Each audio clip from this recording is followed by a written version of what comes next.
توشہ خانہ کیس، عمران خان اور بشرا be be کو 14 سال قید کی سزا سنا دی گئی۔ السلام علیکم، میرا نام مظفر شاہ ہے اور آپ دیکھ رہے ہیں ایم پی نیوز۔ ناظرین کرام، توشہ خانہ کیس میں بانی P T I Imran Khan اور ان کی اہلیہ بشرا بی بی کو 14 سال قید بامشقت کی سزا سنا دی گئی۔ عدالت نے 10 سال قید کے علاوہ 1.57 کروڑ جرمانہ اور 10 سال کے لیے نااہل قرار دے دیا ہے۔ احتساب عدالت کے جج محمد بشیر نے عمران خان اور بشرا بی بی کو توشہ خانہ کیس میں سزا سنائی۔ دوران سماعت احتساب عدالت کے جج محمد بشیر نے بانی پی ٹی آئی سے سوال کیا۔ آپ نے اپنا 342 کا بیان جمع کرایا ہے، جس پر عمران خان نے کہا کہ میں نے بیان تیار کر لیا ہے، بشرا بی بی اور میرے وکلا آئیں گے تو بیان جمع کرواؤں گا۔ بانی پی ٹی آئی نے جج سے مکالمہ کرتے ہوئے کہا کہ آپ کو اتنی جلدی کیوں ہے؟ بانی پی ٹی آئی نے جج سے مکالمہ کرتے ہوئے کہا کہ آپ کو اتنی جلدی کیوں ہے؟ میرے ساتھ دھوکا ہوا ہے، مجھے تو صرف حاضری کے لیے بلایا گیا تھا۔ اس کے بعد بانی پی ٹی آئی غصے سے کمرہ عدالت سے چلے گئے۔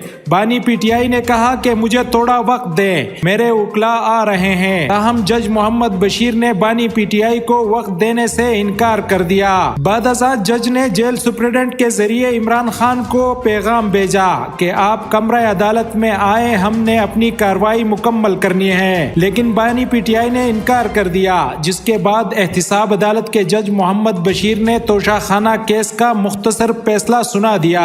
عدالت میں بار بار پکارے جانے پر عمران خان کمرہ عدالت میں آئے تو جج محمد بشیر نے توشہ خانہ کیس میں سابق وزیر اعظم عمران خان اور ان کی اہلیہ بشرا بی بی کو 14 سال قید بامشقت کی سزا سناتے ہوئے 1.57 کروڑ 30 لاکھ روپے جرمانہ بھی عائد کر دیا اور بانی پی ٹی آئی کو 10 سال کے لیے نااہل بھی قرار دے دیا۔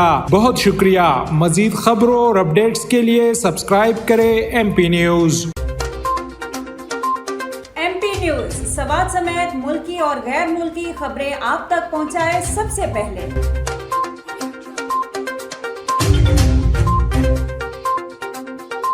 دن بھر کی تازہ ترین خبریں ہوں یا عوامی مسائل ہوں، ایم پی نیوز کی سکرین پر سب سے پہلے۔ سیاسی میدان ہو یا ہو کھیل کا میدان، ہم پہنچائیں گے سب سے پہلے خبر ایم پی نیوز پر۔ اب آپ کی آواز بنے گا ایم پی نیوز سب سے پہلے، تو ابھی فیس بک پر اور یوٹیوب پر سبسکرائب کیجیے ایم پی نیوز کو۔